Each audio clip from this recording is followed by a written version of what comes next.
What's up guys, this is Chronic Rush HD and welcome to episode 3 of my FIFA 13 Road to Gold Around the World series. As you can see here, we're doing a bit of club management, mixing around the team, removing the manager I believe, and then we'll get into our first game. So basically this series is a traditional Road to Gold with a twist, which is I'm going to be doing a kind of mini Road to Gold for each nation. So I'm going to start off in the United Kingdom. I'm going to do the Empower League 2, Empower League 1, move to the Irish League, then the Scottish League, then back to the Championship, and finally onto the Barclays Premier League, and then I'm going to move to France. So we come up against our first opponent here. Hopefully we can get our first win of the episode. We've been disconnected, El Gato cut out and stuff, so we come up against this guy.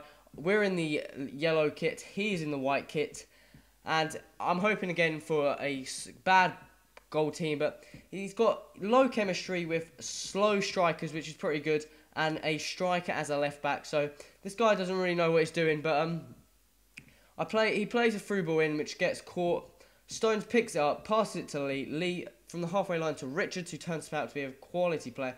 Lovely through ball into Akins, who sees the keeper, hits it first time. Unlucky there, and lovely finish with the left foot. A bit like Aguero's, however, he was facing the goal. Aguero's was just an absolutely immense goal. A tackle there, but unlucky to get it back. But Trotman, the tank, absolutely minces the player, gets the ball to Richards. A lovely through ball into Agard, and cheeky chip to get it 2-0 in the 32nd minute. And I believe the game ends at 2-0. And that is our first win of the series. Sorry guys, I didn't get the match details. I completely forgot.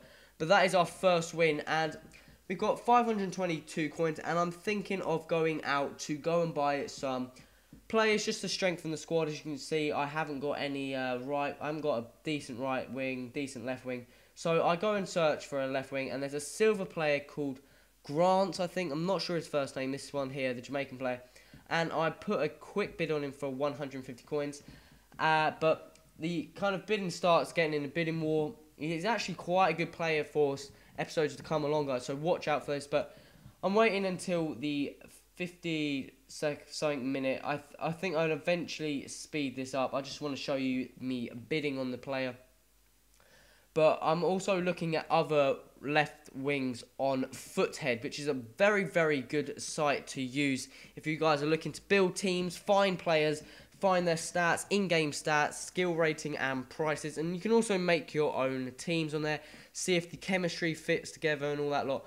But I mainly use it to check out, like, it also, you can go on to league of a certain league and it will show you the best players in the position, such as defense and blah blah blah. But as you can see there, the times is coming less than a minute and it's 400 up. And I'm currently checking to see if there is any cheaper and just waiting for this countdown. But guys, definitely go and try Foothead if you look at trying to build a hybrid team, or maybe just trying to find some decent players that people haven't actually used. Because I really like playing with players that aren't well known, and that they don't their stats may not seem to be good, but they're in game they feel incredible. So it's coming down to the last 15, and I normally wait for this. Normally on a bronze or silver player, if they've got the winning bid for a long time, they normally leave it just because they think that that's normally not the limit, but they think they've got it comfortably. But this guy bidded back 500, and obviously as you can see there, I could only bid 550 and I ran out of coins. But I believe, unfortunately, the guy gets 600 and I think he wins the bid. So I look on for a left back and I see this guy called Bashira, plays for Plymouth Argyle. I got him for 433 for 350 coins, I believe. He turns out to be a very, very good left back. As you can see there, 84 pace and decent stats. I think he's like the got the second highest pace in the Empower League 2, but also got like decent defending stats as well. So he replaces that 49 rated left back we normally have. So that is one buy of the, and I just go to check if I can get a right back for 200 coins, just to fully strengthen up the defense, make it work together, get the best chemistry I can, and just overall hopefully improve that defense, because that seems to be the lacking point.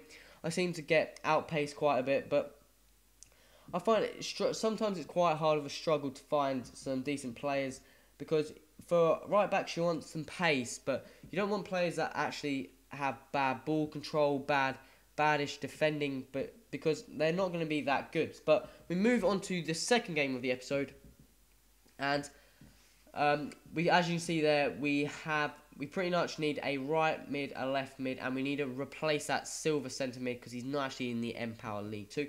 But we're playing in the yellow kit again. I really need to change those kits, and he's playing in the black. That's actually a pretty nice kit for him. But the player is called Ginger VR, and he's got Danny Welbeck, which is like, oh god.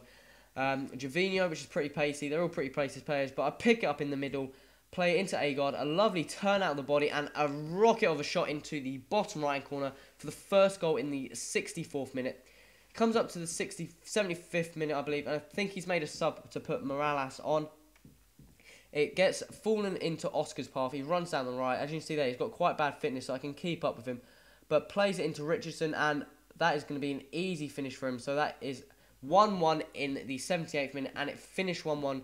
This game was a very, very close game. Hopefully I can bring up the match details. So, as you can see there, I had a lot more shots than him, a lot more possession. I think I deserved to win that game, but he did have a goal team. The keepers are going to be better, and it's just going to be a bit more easier for him. So that is 5 points in total now, 1 win and 2 draws. And now we go back out, as we got more coins, 617, our DNF's going up, getting more coins each game. We go and look for the left wing, I believe, or the right back, sorry, and we go and pick up this player called Agogo, I think. He plays, I'm not quite sure the team, but he's actually quite a decent right back. He's got 70 plus pace, but he's a very strong player. We go and look for a right wing, and I'm trying to pick one up for a decent amount of price. And you can see there's quite a few players with 90, 85 pace. But I see this player called Stevens, I think, who plays for Port Vale.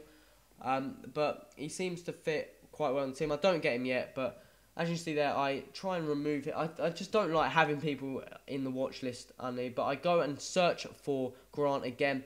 And as you can see here, I put a bid on him for 300, quite a long time left, so I go straight into another game. The team seems to be doing alright. I just check fitness a bit. I put the player back in because Aikens didn't perform that well in that team. And he seemed to be lacking in pace. He drifts around the park as well, so not the best right back. But then I put in the player called Forrester. He was the player, I believe, who scored 2 goals against Chelsea in the FA Cup. So he's not a bad player, but we go into game number 3 of the episode. And hopefully we can get another win. This will be quite a decent episode if we can get 2 wins and 1 draw. The latency goes down to 2, so I hesitated a bit, but they went back up to 3. We're in the yellow, they're in the black again. And we come up against this team here. As you see there, it's a pretty nice team. Defoe, Papademosise, Oscar up front, which is quite pacey, but his centre-backs aren't the fastest. But I lose the ball there, pick it up again with Bashira. Lovely cut inside, pass into Gillette, the silver. Stanley turns out into Richards, gets a bit lucky there, but passes it into Forrester, and Forrester is going to get really, really lucky there. I feel sorry for that guy because that is Colaccini, I believe, a goal player who's just walked into this, but he gets a corner, and the goal players are just going to out-jump my players. John Terry there. Finally, he's done something decent for his team, but Lee is running up, a through ball into Forrester, the right wing, normally a centre forward. Runs down the right-hand side, cuts back in, passes it into Lee. Lee, on his right foot, gets unlucky there at a finish there. Richards is there to finish it. Nice rebound goal. And there you go. You just see that Beasley, it's so much easier for the goal players to get finesses. But Richards, in the dying minutes of the game, gets a corner. And, not corner, sorry, a goal kick. And he does a stupid pass out, which I'm going to capitalise on every time. So it's 3-2 in the 72nd minute. We then pick it up straight from kickoff, run down to the bar line, cut back in. I think Forrester cuts back in again, and that is a lovely finish there. Very, very nice goal straight away, and the game finished 4-2. So that is 2 wins now and 1 draw for this series. Not a bad game at all. As you see there, I literally dominated him with shots and stuff, but he did have a bit more possession than me. So guys, this is the coming to a close for episode 3. We got I'm not sure how many points, but we got more wins this game, and that's it. So guys, if you enjoyed this series, remember to hit that like button and subscribe for more. This has been Chronic Rush. Till next time, adios.